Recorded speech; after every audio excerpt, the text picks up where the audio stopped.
Hello and welcome to Open Minds UFO Radio. I am your host, Alejandro Rojas, and I am here with Martin, Man on the Go Willis. Yeah, that's me. You're always busy, on the run. Yeah, busy fella. Running from the law? No. Oh, really? No, not really. No. Okay, good. You know what's funny is this weekend at the Phoenix MUFON event, they had their regular monthly meeting, and this group is really cool. They have great speakers. They bring in all the time, so they have a big crowd. This time they brought David Hatcher Childress, who I know well. You know, luckily he doesn't live far, so we've been able to. We've got some mutual friends and stuff. Hang out here and there, and he's such a neat guy. He's fun. I mean, Ancient Aliens isn't necessarily my favorite show, but I love Childress. Tsoukalos is a fun guy too. He's so funny. They're really cool guys. But you know, they introduced him as kind of a real life Indiana Jones, and it made me think this morning that you kind of fit in that a bit because you deal with antiques. But then I thought, well, maybe you might be more like. Remember the scene in Indiana Jones where I think it was the Nazis had Indy and his dad even, so it must have been the third one, and they're like, and you know, they're going to look for his compadre, the guy at the university he works with, and he's like, you'll never find him. He knows 12 languages. He knows the cultures of every culture around the world. He'll blend in, and you'll never find him. And then the next scene, they show him in his white suit, and he's like, hello, can someone help me find, you know, because he's looking for his hotel or something. Do you remember that scene? I vaguely, yes. I want to say, I'm almost thinking, maybe getting this wrong. Was it the character that plays Mr. Bean? No, it wasn't. I'm thinking of a whole different movie. Yeah. But I can see him. He played like a serious part in a movie where he like stood out like that. Boy, did I ever get this wrong. Well, the last Indiana Jones had aliens in it, I believe, didn't it? Oh, yeah. Yeah. So I think it was the Good third stuff. I'm thinking of, but that last had. But you might be more like that character, but still, you deal with real live antiquities on a regular basis. I do, and sometimes it's pretty exciting. Yeah. And I mean, I've dealt with Merv Griffin's whole collection. A lot of people don't even know who he was. Wasn't that what Kramer found in the dumpster on that episode of? Oh, that's the Merv Griffin show, right? Yeah. He found her set, yeah. And he did his little show there? No, Merv Griffin from started Wheel of Fortune and all kinds of other, game shows and stuff. Yeah. But he was an interviewer, way back that had a great show, interviewed everybody. So, but interesting guy. And he had Roman antiquities. That was really an interesting estate. But I bring that up because I'm here wasting your time when you have little time because you have to run off and that's true. do some stuff. So I guess we should move on. Okay. But I just wanted people to know what an exciting life that you lead and how lucky we are to have you here in between these exciting adventures that you have throughout your life. But today, my guest is MJ Banayas, and he has a site called Terra Obscura, and he likes to talk about the philosophy of UFOs. And hold up. Before you change the station, because you're like, what kind of egghead mumbo jumbo are we going to be hearing today? This is actually extremely interesting. I had a wonderful conversation with MJ. And I think you'll hear what we kind of talk about is this is really important, a very important idea and concept, and I think it's almost a more accurate way of placing this UFO phenomenon into American culture. And you might be thinking, well, there he goes. Here we go with them. What the hell does that mean? Well, I think you'll see what I mean when you listen to the interview. But I had a lot of fun. I think this is a really great interview. MJ is a really neat guy, and I hope to have him back. So, yeah, he's got this website, Terra Obscura. He writes for Mysterious Universe. Occasionally his stories are there. And his latest article, one that we'll be referring to, is ufological belief systems. And we kind of will get into this. And just kind of, he kind of feels like, there's the nuts and bolts and the more out there new agey and where do these all fit and how can they work together type of stuff. And that's what we talk about. So it's pretty fun. Wow, I am really looking forward to hearing this one. Yeah, it is great. I think you'll love it, and I think you'll want to have him on your show. Could be. Yep, I'm sure you will, which will be great. So that's what we're talking about. But before we get into that, Martin is actually here to tell us about some UFO news. Take it away. All right, so I'm going to talk about a starfish disc. Starfish and coffee. Oh, sorry. I don't know if I'm familiar with that. It's a Prince song. Oh, okay. It's a disc UFO, and it was photographed not far from you, Tucson, Arizona. And so this happened back on December 18th of last year. And the witness was outside his backyard at about 11:30 a.m. when the object he first noted, he noticed a reflection coming in from the west at about 5,000 to 10,000 feet. I know that's quite a spread. But also, you look at this picture, the very first thing I thought of when you see a close-up of it, it's really odd-looking and looks sort of like an organic figure. But it also looks like it possibly could be some type of mylar balloon. I mean, it's really – but such an unusual shape. I don't know how someone would create something like that. So a quote from him, when I first focused on it, I could see that there was something that was metallic and rotating clockwise in a slow, stable, and consistent manner. Now, that kind of goes along with what a balloon can do, but also I'm sure anomalous objects could do that as well. There was no sound at all, and he had his phone, and he tried to take a whole bunch of pictures. If you will look at this article, you'll see a lot of different pictures. The thing is in different positions. And so after about 15 minutes, he was no longer able to find it in his viewfinder. So it was moving in a direction that could be, again, with the wind. But I want to know, since this story came out just about a week ago, has anyone come up with any other explanation for this, Alejandro? Well, the Phoenix MUFON guys are all over it, and I think I mentioned this before, that Dennis Fryermouth, the director of investigations out here, is like one of the best, if not the best, I feel. This guy's great. Mm-hmm. And so I did talk to him a little bit about it. And so they're looking into it. They'll have a full report. I think what I could share is that he feels more along the lines of a drone. And I think most people feel that way because it does have these appendages, like you've mentioned. It appears to be 5 of them, which reach out, kind of like drones have the propellers on each end.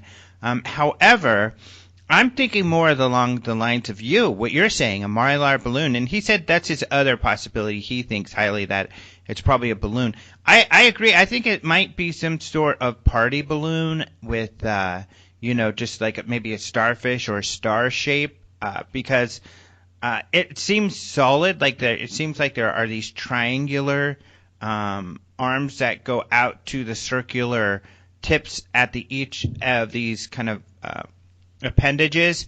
So so I'm with you. I think it's probably a balloon type of thing, but it looks pretty weird, so it's kind of fun. When I posted it was funny. The director of MUFON, who Phoenix MUFON, who's actually coming into, because we're going to interview them about the Phoenix Lights, and we're going to be playing those throughout our conference coming up here. But he was real quick to email me and say, hey, we don't know what this is. We're still investigating it. And I told him, I know, we put that in the story, because luckily Roger puts that always at the end, that, these are still under investigation, right. And often they turn out to be man-made. But they're interesting pictures. Luckily this guy had a high-definition camera with a nice zoom lens. So I guess who knows? We'll see what they end up figuring out on this one. Right, and right now it's being still investigated, like you said, and the state section director, Diane Gleason, is in charge of that investigation. Mm-hmm. Now, did you see the other pictures that we had? We had another case with some pictures. I'm not sure. Yeah, this one is Illinois. This one happened in December 18th at 5:30 p.m. This person saw something that they thought was a star or a planet. It was flashing, and then he said it moved to his right. He thought maybe it was satellite, but then he thought it was too big. He was able to take a couple pictures, and he said he saw what he thought looked like, when he looked closer, it was 5 different objects together, and then they seemed to kind of mold together and then come apart. So some weird behavior. He got a few pictures. He said he tried to get some video, but it was too far and he couldn't really do it. And, on the phones, usually you can zoom more on the photo part than the camera or the video part. So that's probably what he ran into. And his pictures kind of show this. I mean, when you zoom in, you can see one photo where it looks more like a solid object, and then another photo where it looks like several different objects. So that one's kind of weird. That one is actually has been investigated. The investigation was done by the Illinois State Section Director, James Wolford, and he said that he felt it was something not man-made, that he actually closed this case as an unknown. Some people have speculated, I believe, that this was something, like a star or a planet or something like that, but it doesn't make all that much sense when you read this whole story through. Yeah, or the pictures, because I kind of tended to think, well, it happens a lot, especially as I think it's called scintillation, as the star gets lower and lower on the horizon, it twinkles more and more because you're having to look through more atmosphere to see the star, and so it's getting distorted more by pollution or just the atmosphere, everything that's in the sky. So so it'll start to look more and more strange, and people will say, you could barely tell it was moving, and then it disappeared behind the mountain or something after a couple hours. And this is what he said. It disappeared after a couple hours. So that's because, the planet's moving, and so the stars move and will set over the horizon. So it's a common mistake, and that's what this sounded like, one of those. But when you look at the pictures, it does look like in one it was separate objects, and in another it was not. So yeah, this is a mysterious sighting. It is a mysterious world. Ooh. Ooh. All right. Well, you got any other news, my friend? No, I am on the run, as you said. I am running behind, as usual. But, Martin on the run. Yeah. Martin on the run. It's a musical show. I know. It is. You know that song, right? Yeah, I do. Band on the Run by Paul McCartney and Wings. There you go. Yep, yeah. That's right. Mm-hmm. All right. Well, you have a great day. I hope I didn't delay you and you get yelled at by somebody, but, this is more important than that. I'm used to it, but thanks. You're right. It is. Yeah. All right. Well, have a great day. Thanks for joining us again. Talk to you later. Martin, let's go ahead and talk to MJ. I am happy to welcome to the show MJ Banayez. Hello. Hello, how are you? Good. Doing well. How are you? Did you have a white Christmas up there in Canada? Oh, it's I gotta be honest. We had about 30 or 40 centimeters of snow a couple days ago, so I've been shoveling. I think I've shoveled 4 or 5 times in the last 24 hours. Uh-huh. So and apparently more is on the way. So yeah, it's been white and it's only getting whiter. Oh wow! So you'll have a white New Year's as well. Oh, for sure. Yeah. Even though actually we're recording before New Year's, but this show will probably air afterwards. But so there's kind of a time-space manipulation that is going on here. Yeah, technically it's in the future, but it's also in the past at the same time, I guess, for the listeners. So it it just Speaking of which, and really I want to get into your background first, but it just comes to mind right now, is Doctor Who, because when I read, what you write about with philosophy and UFOs and people on either side of the spectrum and technology and kind of the idea versus magic types of stuff, I've been watching the Doctor Who holiday specials because they just became free on Amazon, a lot of them. And I love Doctor Who. I've watched everything that's on Amazon. But it's what's interesting about that show is they, more so than other sci-fi, is that typical sci-fi, the technology used by aliens or people from the future is advanced, but it's recognizable as technology. Where Doctor Who kind of branches out, where the technology is so advanced and strange and creative that it kind of goes past, where it's not even recognized always as technology, and sometimes like magic. Right. And I don't know, reading your articles where you're talking about the philosophy and the mystical ideas versus the nuts and bolts, it just makes me think of that. Yeah, I think Doctor Who is it's one of those weird shows because we can't, can we call it science fiction proper, right? Typically when you think of science fiction as a genre, it generally deals with, like you say, right, recognizable technology, something that humanity could potentially develop, sort of gadgets and gizmos that operate following, the laws of biology or chemistry or physics or whatever.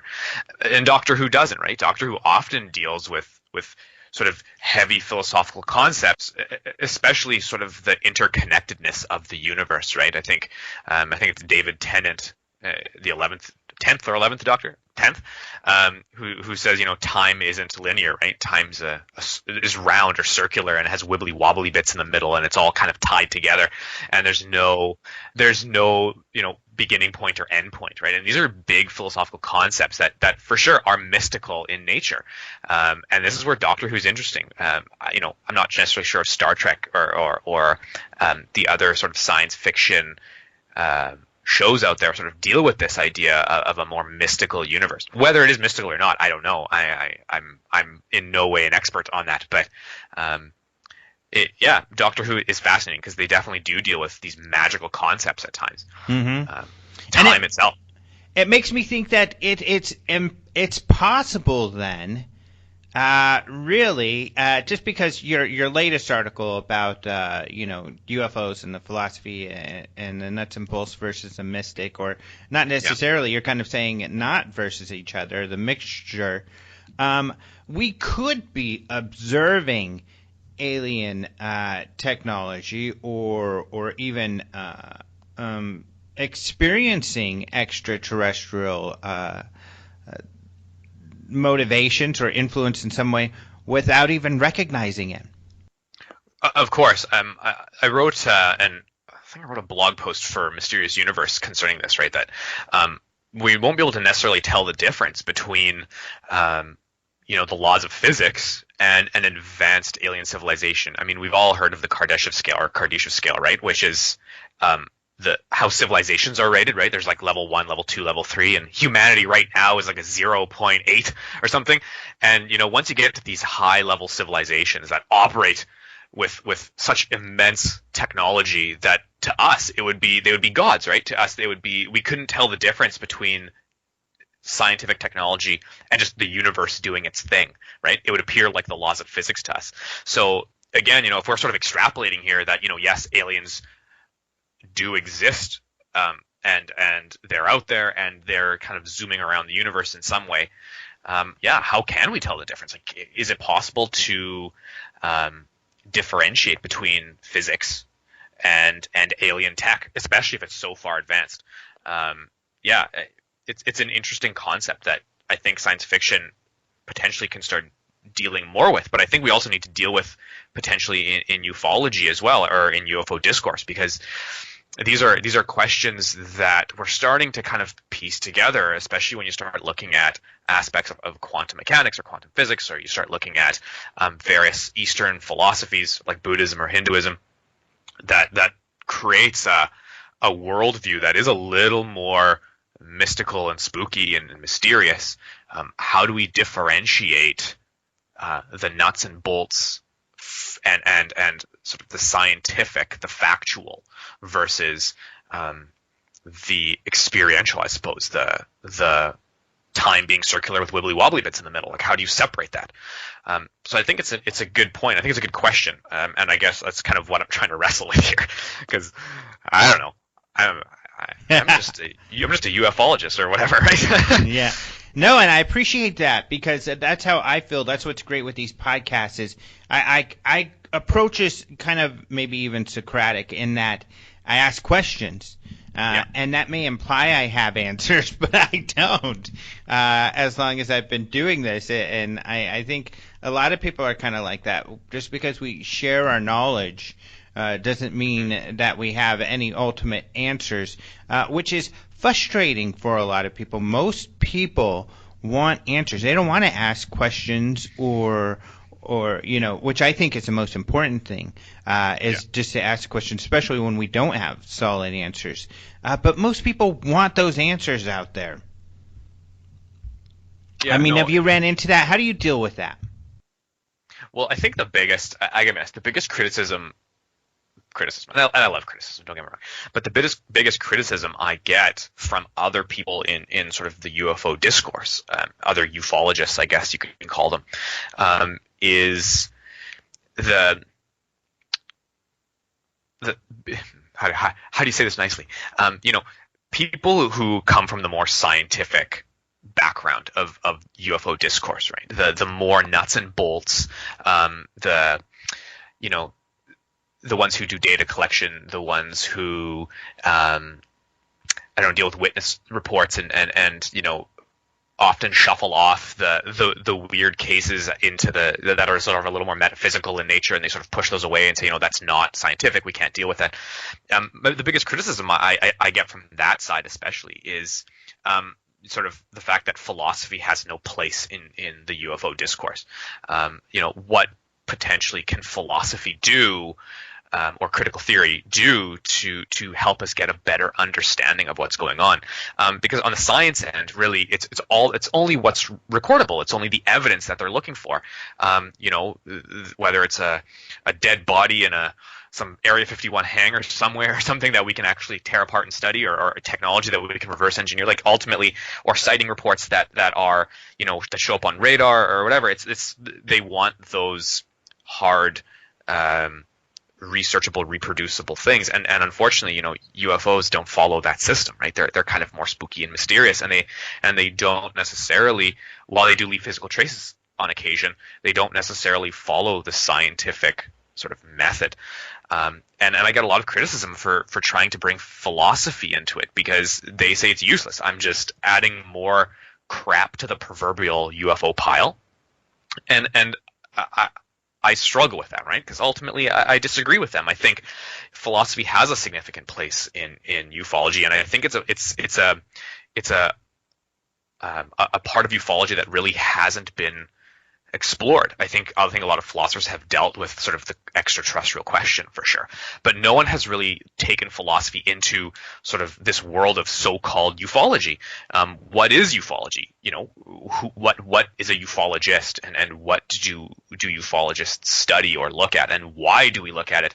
And not only that, what implications does studying UFOs or UFOs themselves have upon sort of the human concept of self, or human morals and ethics? So I think these are the big questions that I try to answer, but I get a lot of pushback from the people on the more mystical end. I call them the postmodern shamans and all that. The guys who are part of CE5 or CSETI or whatever. They're a little more friendly, right? Because I think for them they kind of view the world in a more mystical sense. Let's say they're a little more open potentially to this self-exploration, where scientists, I don't know, there's a bit of anti-philosophical sentiment amongst them. So I don't know. Go ahead. I was going to say what's funny. So reading your last blog post, you talk about like a bridge, where one end of this bridge is the nuts and bolts, the other end is the mysticism, and sometimes people wander. I think most people kind of wander back and forth, and like you had mentioned, some fall off, some jump off. Yeah. And I got to admit, sometimes it sounds appealing to jump off. But what's funny is there's kind of this bilocation with people though too, because the nuts and bolts people, what I found, since I know many of them very well, they have philosophical views. Maybe they don't view them that, but they have a worldview, often that is supernatural in a way, in that many of them are religious or have some sort of they ask these existential questions, or they think about them. And so at some subconscious level, maybe when they're at church, or maybe they do this on a regular basis, they just kind of keep them separate. They think about, God or whatever their religious perspective is, and how it relates to UFOs or the extraterrestrial hypothesis. And in doing that, they're participating on the other side of the bridge, almost like they have a ghost self on the other side of the bridge. And a lot of them don't admit that, or there's just kind of a disconnect where they don't connect those together. But what's funny is those same guys criticizing you are doing exactly what you're saying at some level. They are philosophizing. Yeah. Oh, for sure. I mean, science itself is heavily rooted in philosophy. I mean, before science was science, it was philosophy, right? Yeah, PhD is a doctor of philosophy, and it's an acquisition of knowledge, not necessarily a hard set. There are no rules in science. I mean, it's all theory. Yeah, and science itself, and philosophy as well, follows very similar patterns, right? Reason, rationality, and logic sort of have to be maintained as one does philosophical work. Otherwise, the philosophy tends to fall apart. Just like science, right? You have to follow the scientific method. You have to constantly reproduce and have falsibility, and eventually, if it doesn't hold up to sort of academic rigor or scientific rigor, right, the theory falls apart. Yeah, no, I agree. And I think that people generally, the reason why I refer to it as a spectrum is because it, like you say, right, you can sort of exist within sort of various shades of color, right?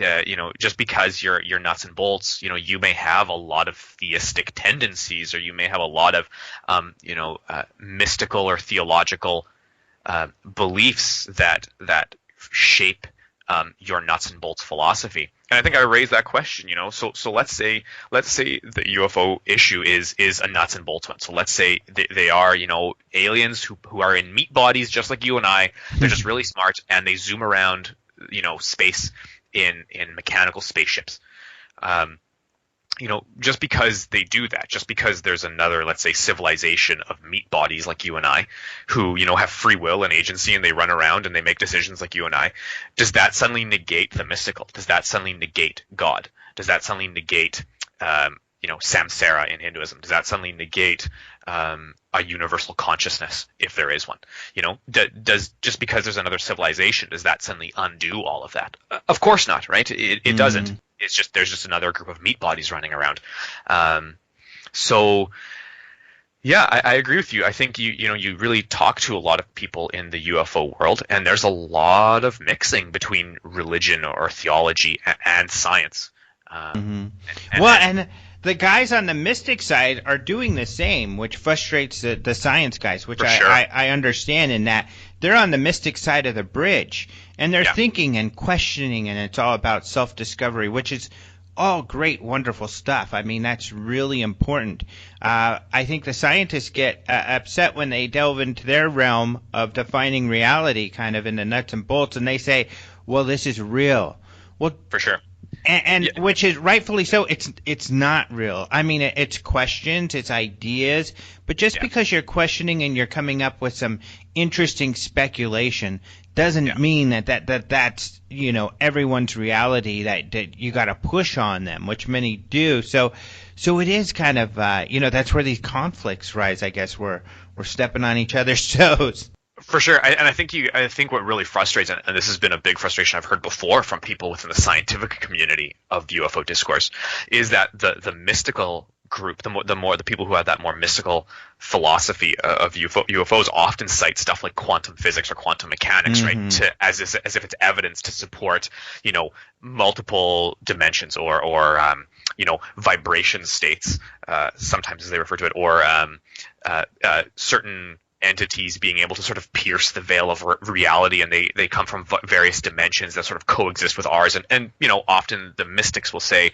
well, but quantum mechanics says there's multiple dimensions, so why not, right? And unfortunately, it's not really how it works, right? Like, it's not how science really works. Just because some physicists have postulated that there's potentially multiple universes or multiple realities isn't tantamount to saying, well, then maybe there's some beings on the other side of the veil that can, interact with us, and they have the ability to sort of communicate through this universal system of multiple dimensions or whatever, and it becomes this big sort of collection of mumbo jumbo, and I can definitely see how it frustrates the more science minded ufologists, right? I mean, I'm sure they find it frustrating because they go, you don't know what you're talking about. Like, stop it. And Yeah. And I agree. I mean, and I think both sides have to be critical of the other. Like, as a philosopher and as a critical theorist, my job is literally to be critical. So to be critical of the dogma of science, and really who governs science and how science runs as a system, and then as well as being critical of the more theological, mystical side of the UFO discourse, right? You have to be critical of them too, because I got to be honest, when you sort of look at where all the charlatans are, a lot of them are on the mystical side, right? You don't have to prove anything. You can just, if you're convincing enough, you can start your own little UFO religion, or build a ranch somewhere in the middle of nowhere and just show people lights in the sky. Like, I don't know. You have to be critical, I think. Yeah, I appreciate. I think, and the older researchers, I think, start to get to the middle where they like, let's say a Jacques Vallée, I think, and yeah. You can agree or disagree. I would love to hear what you think, but that's someone who's nuts and bolts, but is willing to speculate and even almost root himself in this idea that we don't know, and I don't think the nuts and bolts are going to answer the questions, and maybe we'll never have the answers, but at least then be able to become more philosophical about everything. I guess I wholeheartly agree with you. You tend to see this shift where people sort of approach it in the middle, right? It's potentially something that can be answered scientifically and uses sort of a more nuts and bolts sort of the UFOs are a little more nuts and bolts, but there's also aspects of the mystical, right? Like reading Passport to Magonia by Vallée, right? He definitely talks a lot about the fairy world, right? And is that simply a previous interpretation of sort of the extraterrestrial question, in a time where mechanical spaceships weren't a thing, whereas now they are. Therefore, humanity has adopted calling them aliens or extraterrestrials, but they're simply that same type of creature, whatever it is. It's just interacting with us sort of on a cultural level that's different.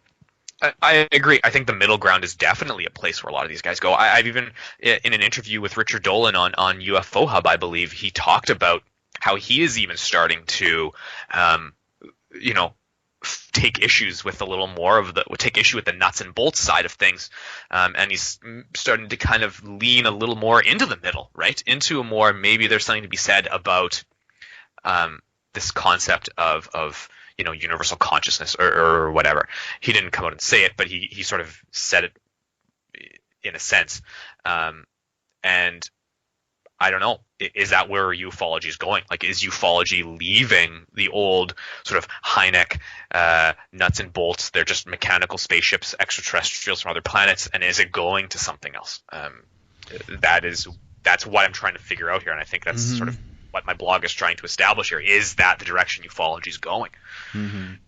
I don't know that ufology has ever gone anywhere. I think that, and I think that your blog really kind of highlights because you compare it to philosophy and traditional philosophy or other philosophy, and I think that that's accurate in that ufology reflects kind of philosophy as it's been historically.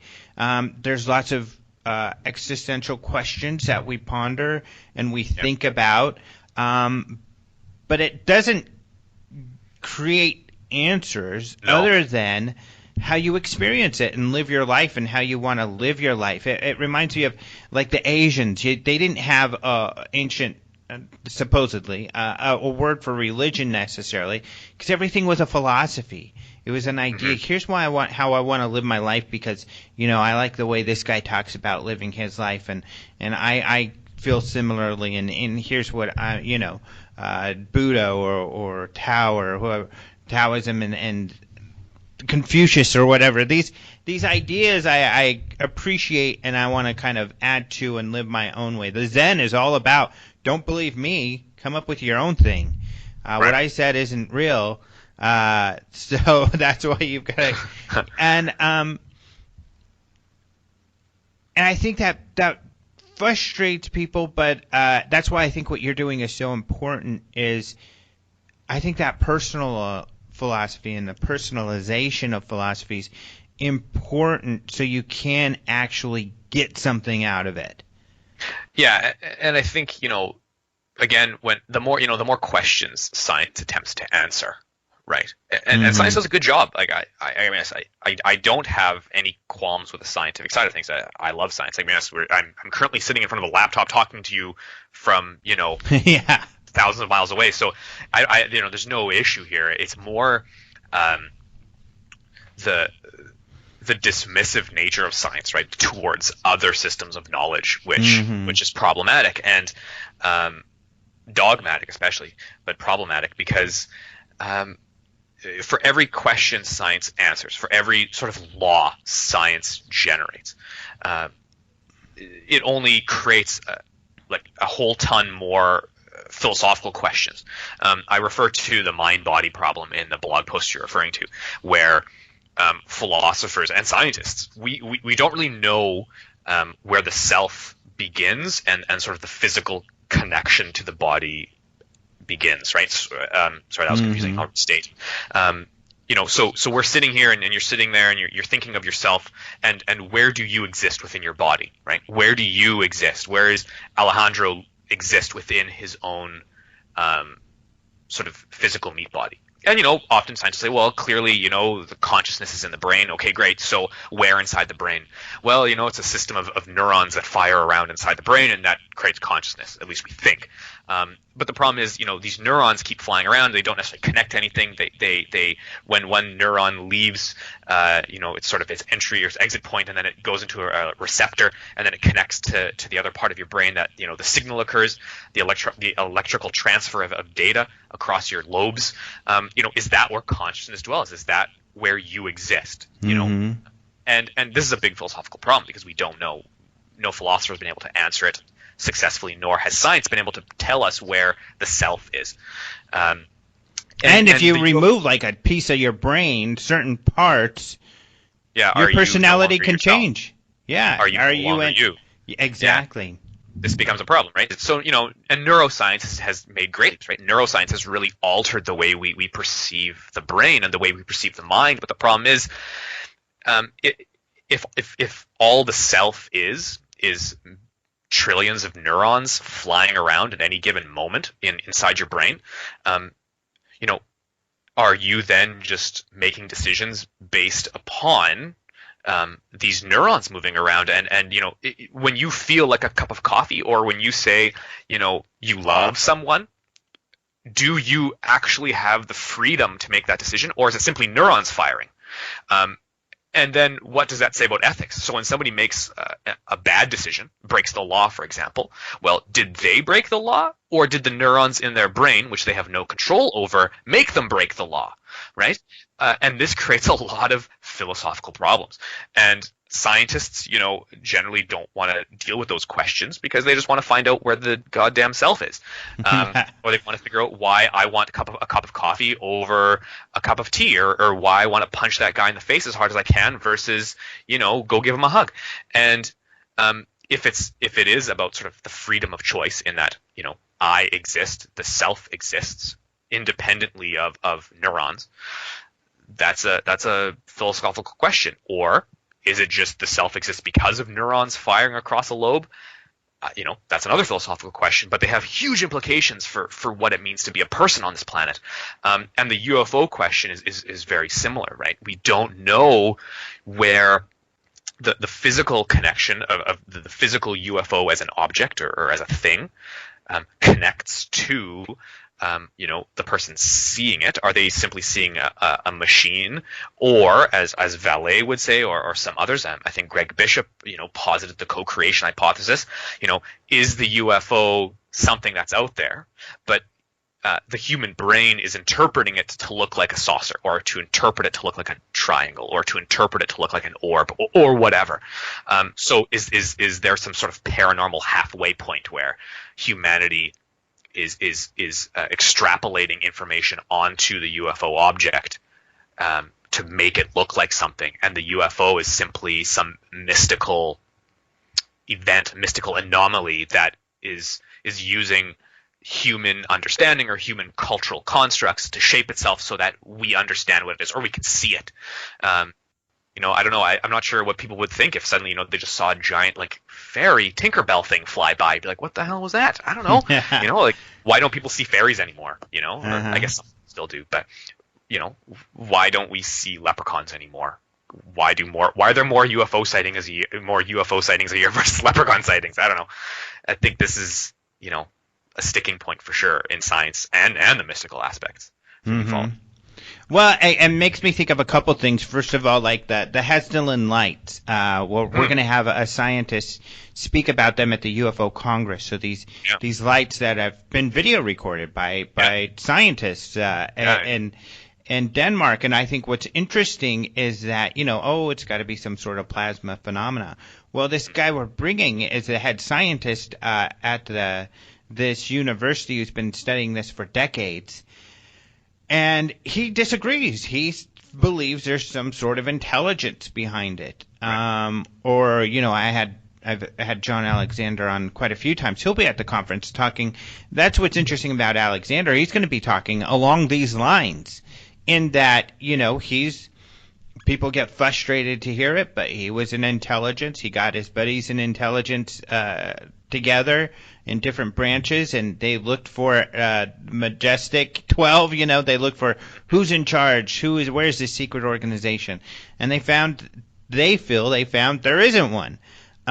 However, he is all about the mystic. He visits shamans, and he's going to talk about these other strange, unexplainable things that have happened to him in his quest for understanding UFOs. So he's that's an example of someone who's kind of bilocated on both ends for sure of the spectrum. So it's I agree with you in kind of getting back to what we talked about originally. It's almost like a Doctor Who type of thing that and this happens in Doctor Who a lot, where something occurs that is so strange and ridiculous that there just is no defining it. With the information you would have on your end is just not close to enough information to ever figure out what the hell it is that you just experienced. Yeah, it's true. I mean, one of the big questions is the UFO sort of, are UFO events, there's the UFO phenomenon connected to a broader paranormal system, right? Mm-hmm. So do sightings of ghosts or strange lights like Heselden, or the Brown Mountain lights, or what are those mystery booms, or those, people hear like trumpet sounds now, really loud trumpet. Like, is this all connected? Is there a connection between the UFO phenomenon and then the broader paranormal phenomenon, or is it not? Is the UFO phenomenon something separate? Is it this sort of separate category? And I think the nuts and bolts guys and girls would for sure say, yeah, it's a separate thing, because they're things like you and I, and they have machines, and they use science, and they zoom around, and their ghosts are something else, right? Or Bigfoot is something else, especially paranormal Bigfoot, which is kind of funny. But all of those other sort of Fortean and paranormal things are disconnected from the UFO question. The UFO question still has significant sort of scientific like roots to it, and I don't know. I think you see this mix, right? Like you mentioned, Alexander, right? Who sees shamans? You see, there's a lot of people in the UFO community who believe in shamanism and practice meditation, or they go to the ranch, Seaseti Ranch. I don't know, like.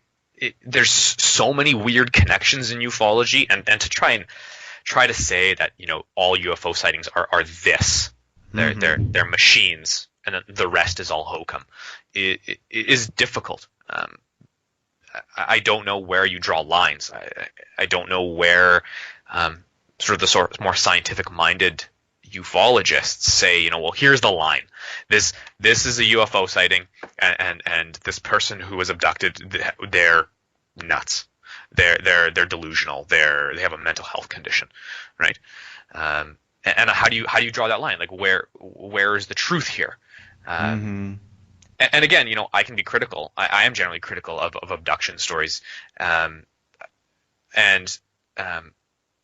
however, I mean, what's the difference between somebody telling me an abduction story and then somebody telling me about lights they saw in the sky, and it gets tracked in MUFON, investigated, and labels an unknown? Well, like, what is the difference? Does the investigator have access to more information than the person telling the story, or I don't know. And as a MUFON field investigator, which I am one, I find that the most difficult. It's tough when you hear people's stories, because unless you can prove they're lying, which you can sometimes,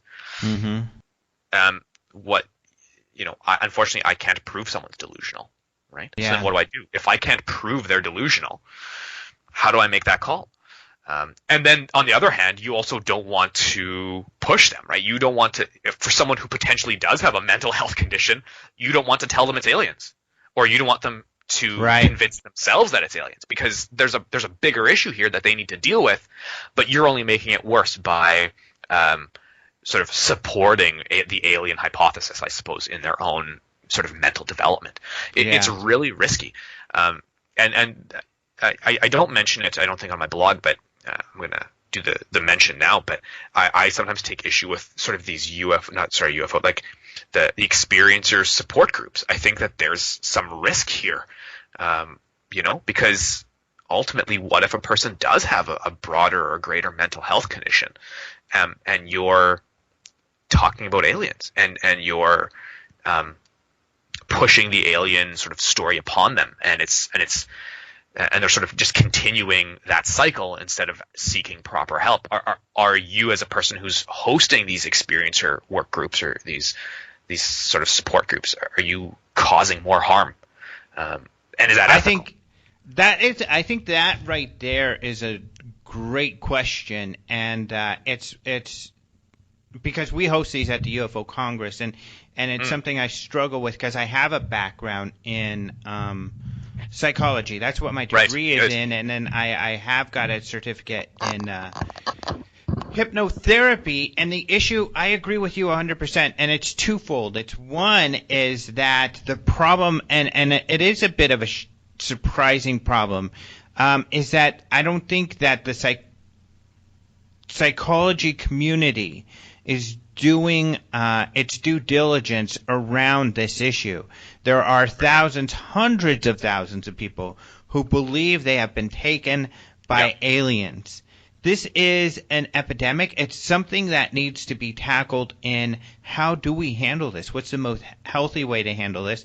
How do we diagnose what the issue is with these people? And some it may be a larger issue that could cause more problems. And it does. We see this. We see people hurting themselves. Yeah. There is self-harm. I've seen horrific things happen, and it's scary. But on the other hand, you have people who may not be real. It may be a sort of delusion, but a healthy one, in that they can come to terms and they can deal with it. I've seen Dr. Leo Sprinkle, who believes that they're being taken by aliens, at least help them through it to where they feel comfortable and they can live a good, healthy life.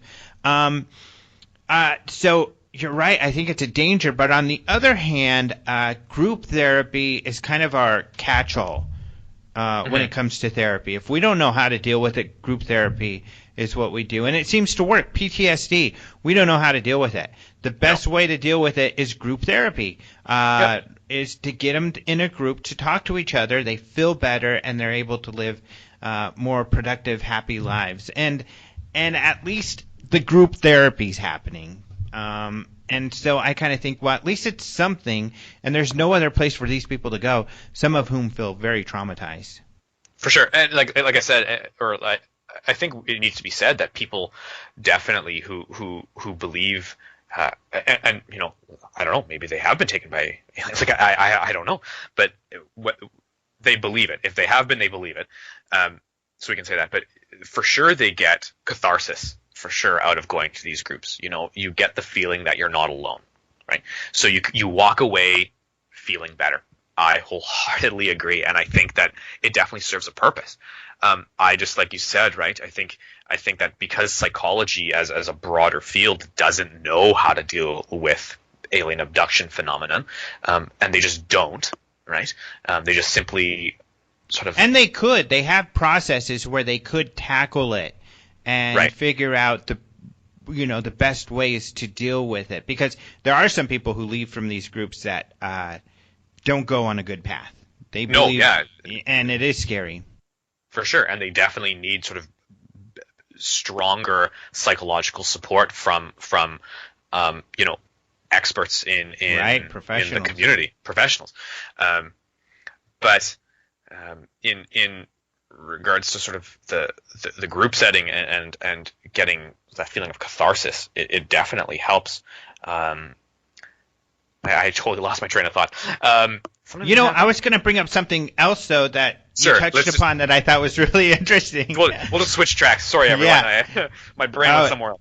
No problem. We probably, my fault. I'm sure. But, what you were talking about earlier, also the problems with the nuts and bolts, kind of rejecting philosophy, it reminds me of Richard Thiem, who I interviewed just a few weeks ago, who is a futurist, kind of. He lectures on the future, and we got into this conversation, a similar conversation, and it reminds me of Michael Crichton. This whole idea of us moving so quickly, mainly due to monetizing the technology, that we move so quickly, and we package it and we sell it before, like in Jurassic Park, before we've even realized if it's something we should do, if it's the right thing to do. And here we are in this internet world, and we're all completely plugged in, and we move so quickly to this, and we're all completely exposed. I mean, all of our information and everything, we've just thrown it in. And I've kind of always gone in with the idea of that, okay, I'm exposed. I realize that. But, it seems like our larger systems have relied too heavily on it, with this illusion that somehow they would be able to protect themselves. And more we learn that that's not possible.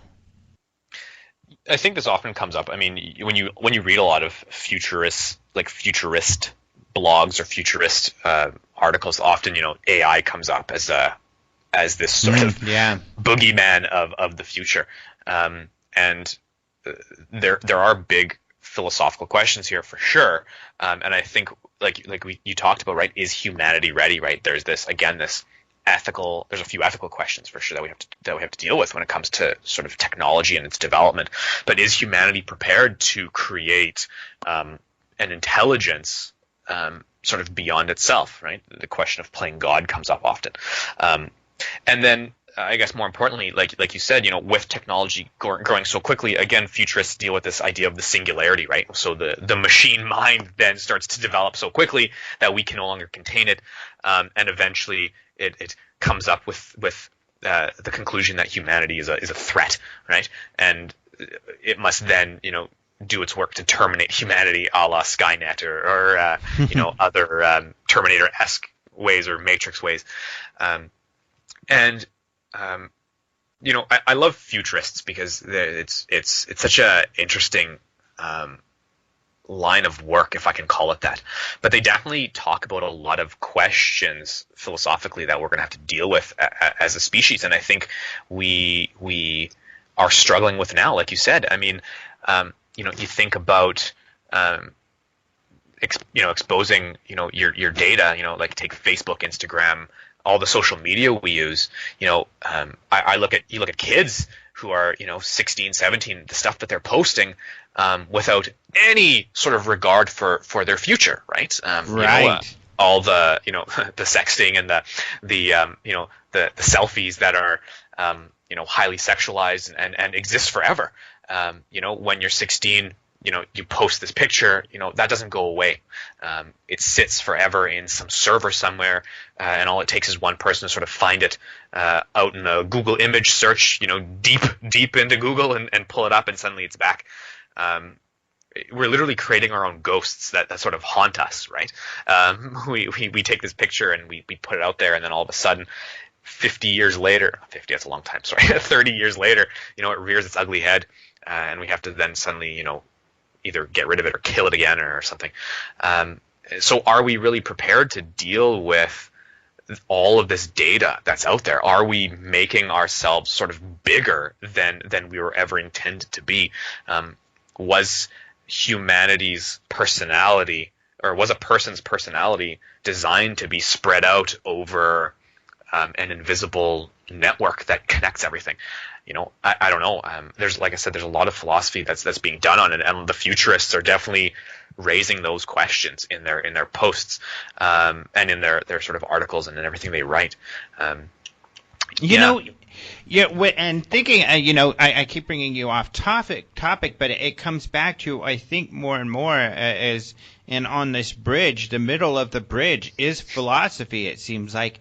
And I mean, do you think it would be a fair statement? And it seems like it might be a more accurate statement than others, that the study of UFOs is a philosophical study. I think it definitely is philosophical. I think that when you read a lot of the UFO work that's done, not necessarily like research cases or anything like that, like not the specific casework that is ufology, but the broader work that tries to link those cases together, or the novels, whether you read Johnny Mack or whether you read Vallée or Hynek or whatever, they often do sort of extrapolate the case data into a philosophical sense. Like, what questions does this then pose for humanity?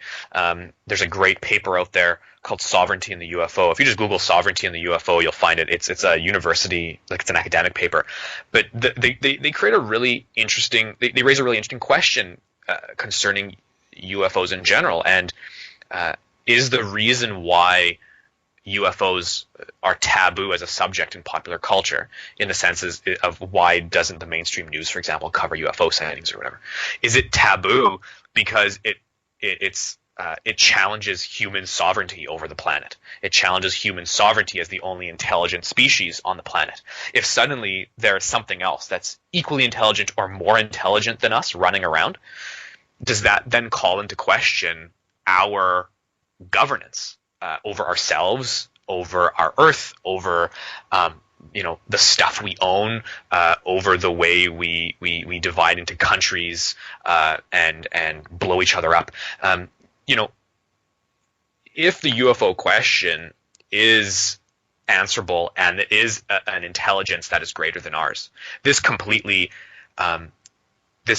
ends humanity's control over Earth. We are no longer the sole proprietors of this planet. We become just another voice in a chorus, potentially, and this is frightening, I think, for people.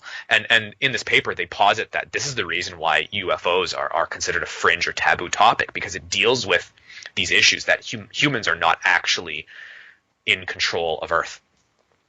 Or at least, in control of the stuff of Earth, the resources and whatever. And I think that you see this as the big philosophical concept in UFOs and in the study of UFOs. I think all UFO work often deals with this. Like when you ask somebody who researches UFOs, you ask them, like, why do you do this? Like, why are you interested in UFOs? There's a few answers. One is, the most common, well, everyone wants to see a UFO, which is pretty cool. Okay, granted. But the next big question that the next big answer that they provide is, I want to know what the truth is. I want to know what's going on out there. And that itself is a philosophical thought. That's not a nuts and bolts scientific thought. It's much more philosophical, because you're not just looking at the stuff in front of you. You're expanding your thinking to what's beyond yourself, which is really the goal of philosophy. When we really think about what philosophy is about, it's expanding one's own mind to understand the broader context, the broader universe, the broader conscious state of, I don't know, humans or life or whatever. So yeah, I agree. I think ufology and the UFO discourse itself is much more philosophical than people are willing to admit. Right. And I think philosophy has become a bit of a dirty word. I think you have a lot of famous scientists who take dumps all over it. I mean, Neil deGrasse Tyson, Hawking. The two. One, Tyson, who's insanely famous, but Hawking, who is probably one of the most important scientists, of our century, have both said, philosophy is useless. It's meaningless. It's just a matter of, language now. It's not about anything bigger. So what's funny though is Hawking, when he repeatedly, as I'm sure you're well aware, repeatedly warns that we need to be wary of an advanced civilization finding out we're here, because they may come and colonize us, like the Spanish did, but that's a philosophical statement. I mean, that's based on his philosophy and his worldview, really. Well, it's based upon his philosophy that intelligence will always dominate the less intelligent, right? It's based upon, for sure, a very human philosophy, a very human worldview, right? Right. In human history, the weaker always gets sort of devoured by the stronger, in some way. And again, he's making a huge philosophical claim here by saying we should not try and contact aliens because they might come and kill us. Yeah, for sure. But again, upon what are you basing this? Are you just basing this upon human philosophical constructs that's what we do, or are you basing it upon nature, right, which is the bigger bacteria will always eat the smaller bacteria? I don't know. And is that just the way nature is? The strong will always destroy the weak. And again, these are philosophical claims he's making, for a guy who says philosophy's dead. Right.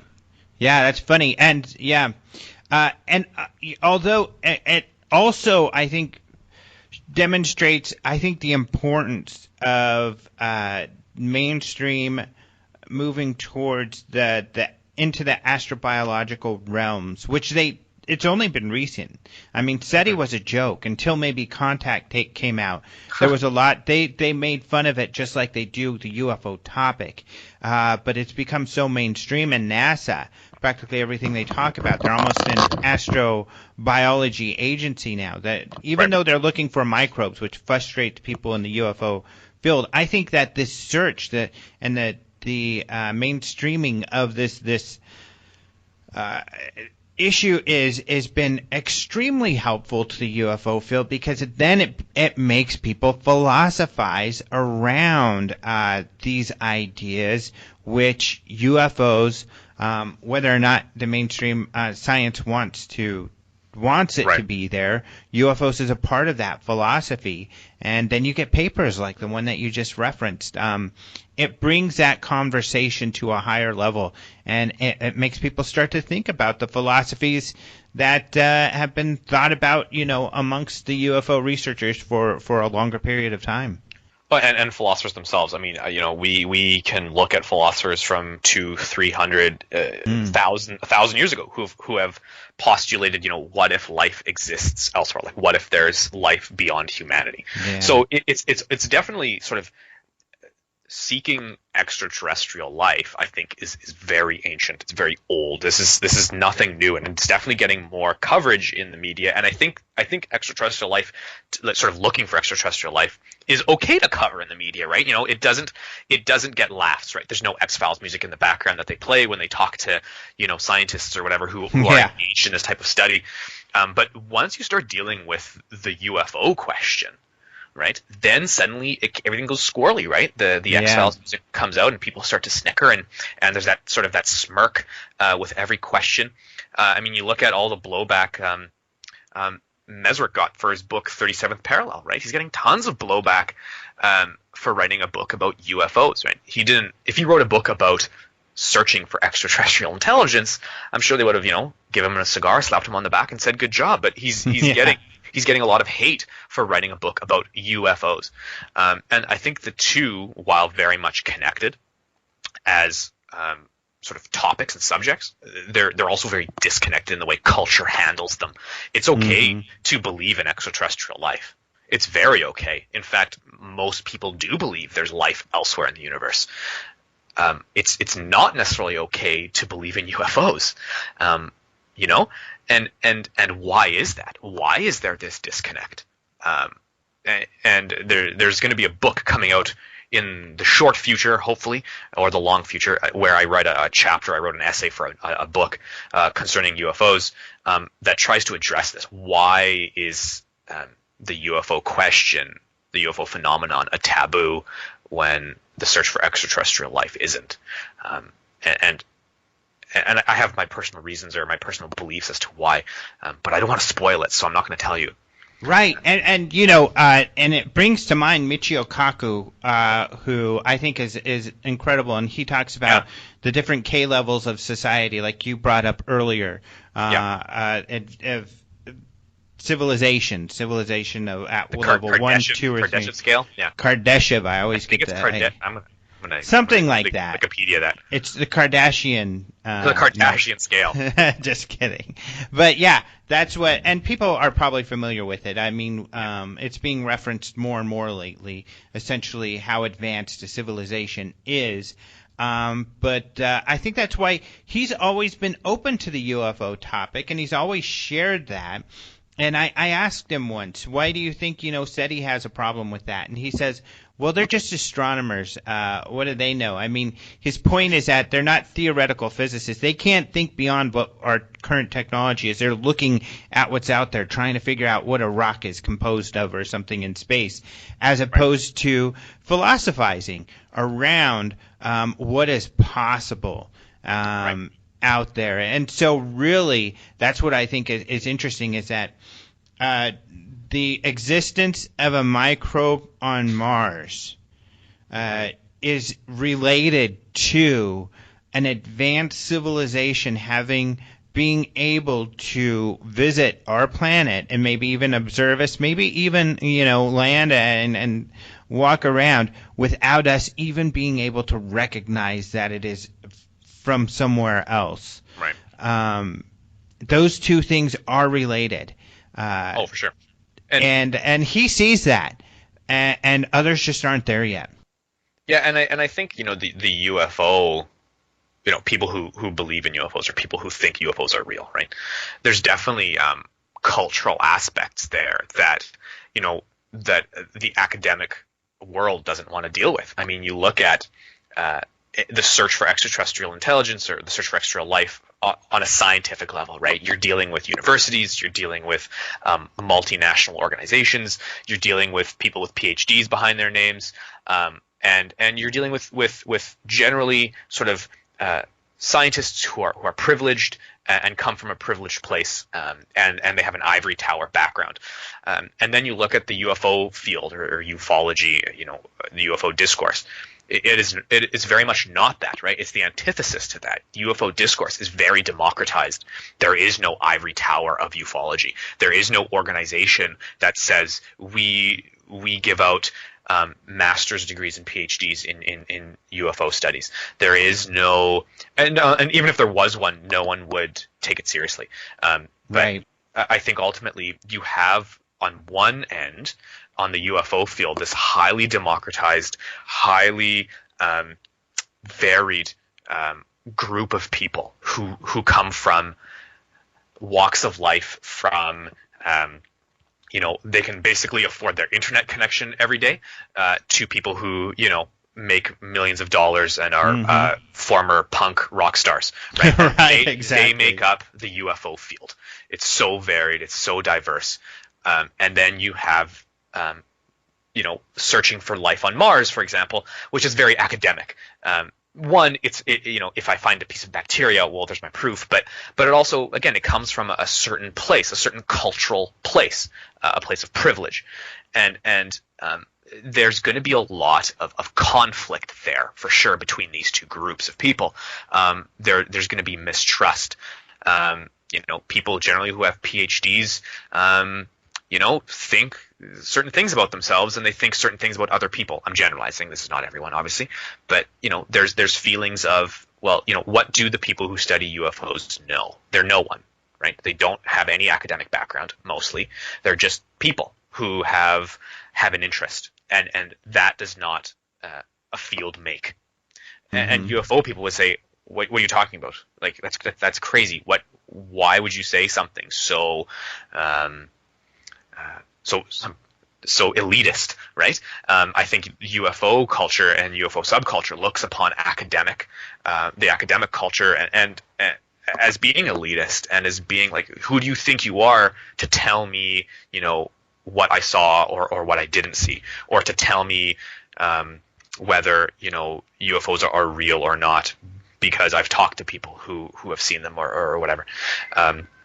And you're going to have this, like I said, this headbutting between groups, and I think that's one reason why the UFO field is not taken seriously. It's because it's a group of people who are very disenfranchised by the broader sort of academic community, as being just a bunch of wackos who chase flying saucers around. And I don't necessarily think it's fair, but I think what philosophy can do for that is philosophy is a bit of an equalizer. It doesn't matter if you have a PhD behind your name and you're a scientist. Philosophy can cut you up just as bad as anything. And, if you're making philosophical issues, if you're making philosophical mistakes, if you're raising philosophical issues in your work, philosophy is sort of this equalizer of people. So long as people can understand it. And that's what I attempt to do with my blog is I try to bring philosophy to something that's a little more simple, a little more digestible, but raises those same questions for people who don't necessarily have a background in philosophy or a background in critical theory. I try to keep it approachable, because I know philosophy can be very, very sticky and difficult at times. But I want to be critical of the academics, because not enough people are critical of them. So I guess that comes back to, I think, what will need to be pretty much our wrapping up. Yep. Is why have you done this? I mean, UFOs, not it's strife, full of strife and difficulty. Philosophy, also not something that's necessarily seen as positive. What inspired you to tackle this and this topic in this manner? Sure. So I've always been interested in the UFO question, and as a kid growing up, I was surrounded by the X-Files and Twilight Zone and Outer Limits and all that stuff. So it was definitely a Star Trek. It was definitely a part of my upbringing, and always thinking about the extraterrestrial question, when Fox Mulder wakes up and he sees all those grays standing outside his window and freaks him out, like, is that real? Did that actually? Is that so cool? And so I wanted to kind of get into it. And when I first started, and if you really go back into the annals of Terra Obscura, the blog that I run, it wasn't very philosophical at all. It was just my rantings and musings on the UFO question. And then I started to realize that there was this big gap, and Chris Rutkowski, who's been definitely a mentor for me, as well as Ryan Sprague, who's a young guy like myself, but definitely sort of said, I think that this is a gap that you should try and fill. And my background, I have a small background in philosophy. My actual academic background is in a field called critical theory, which is sort of a subversion of philosophy. It's not a subversion. Oh my God. It's like a subsection of philosophy that deals with more sort of social and cultural aspects of philosophy. And I was like, well, no one's really doing this. Like, no one's talking about UFOs in a philosophical sense, and why not? So I start to kind of do my research, and I realize that there's a handful of philosophers out there who'll even talk about the subject in any way. So I was like, well, you know what? Forget it. Screw it. I'm just going to go do it. So I started to write more philosophical posts about the UFO question and critical theory posts and cultural studies posts. And I got to be honest, it's kind of taken off from there. People have been really commenting, saying stuff like, this is awesome. Like, keep going. This is definitely something that needs to be addressed in the UFO field. So I'm happy to do it. It's great. I'm really enjoying it. Well, good. I'm happy you're doing it. Your last post was great. It makes people think, and I have had just a wonderful time, a great time talking to you now. Really, I feel like, and I feel that way with the best conversations, which is often actually with the podcast, that, my view of the whole field has been tweaked a bit, and it certainly has in a positive way. So I'm so glad that we did this. Thank you so much. It's been fun. Thank you so much to MJ. That was such a fun interview. It was a great first discussion, and he's just a really cool guy. I mean, he felt so flattered to be on the show, and I felt flattered to have him because I think that he's a great thinker, and it's always fun when new people with new perspectives come into this field and start to be active like he is, writing and kind of getting his message out there. So I had a lot of fun talking to him. Of course, he does get a little worried, that perhaps this isn't a perspective that a lot of people want to discuss. And I guess we'll see. I personally liked this angle, as you could tell from the interview. And so, it'd be great to hear some feedback if you guys felt the same way. You can find his website, terraobscura.net, to read more, including more about that article that he wrote recently about ufological belief systems that we refer to in this interview. It's a great read, and I think it's really interesting, and you all can kind of see where you fit in all of this. And I think it helps to it's always important to understand people who see things differently in order to work together. I'm a big believer, and I have to remind myself to be compassionate and to put myself in other people's shoes. And I think that's important because a lot of people feel strongly and about certain things, and there's reasons why. And typically often those reasons why are not nefarious or bad or negative or selfish.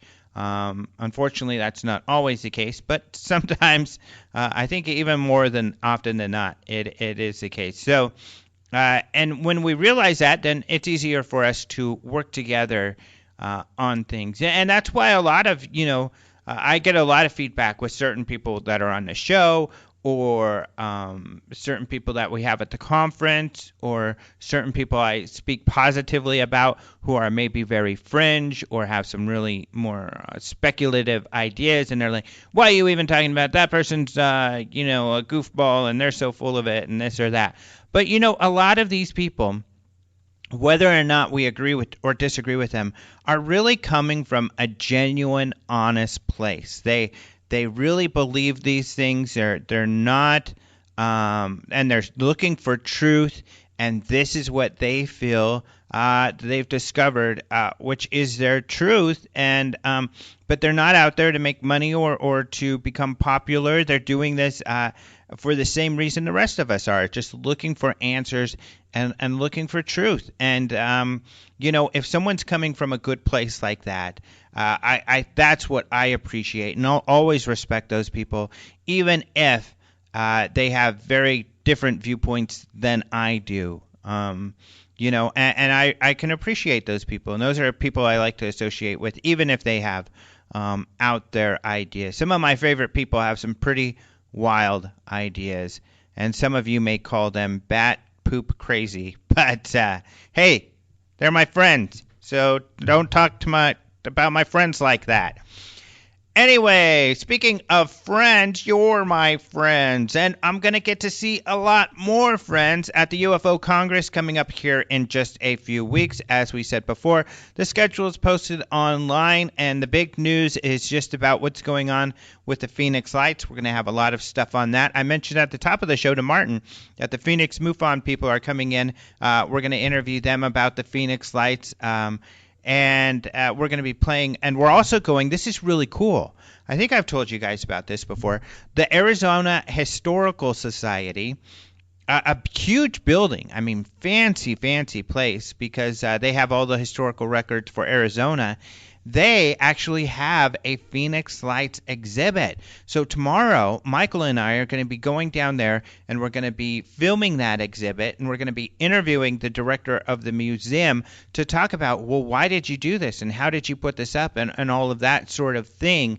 And so that's going to be really cool. And then we're going to play parts of that video and interview at the conference, but then on the anniversary in March of the Phoenix Lights events, we'll be putting together a video that we'll put up on YouTube for all of you to see. But it's really cool that they do this. In fact, the local Phoenix MUFON got to be involved with creating this display, and they built such a strong relationship with the museum that they now do their meetings at the Historical Society Museum. And they've got this big, beautiful stage with cameras and speakers. It's like a movie theater. This place is super nice. In fact, we're going to be posting soon. I did a talk there just last month, and we're going to be posting that on YouTube soon here.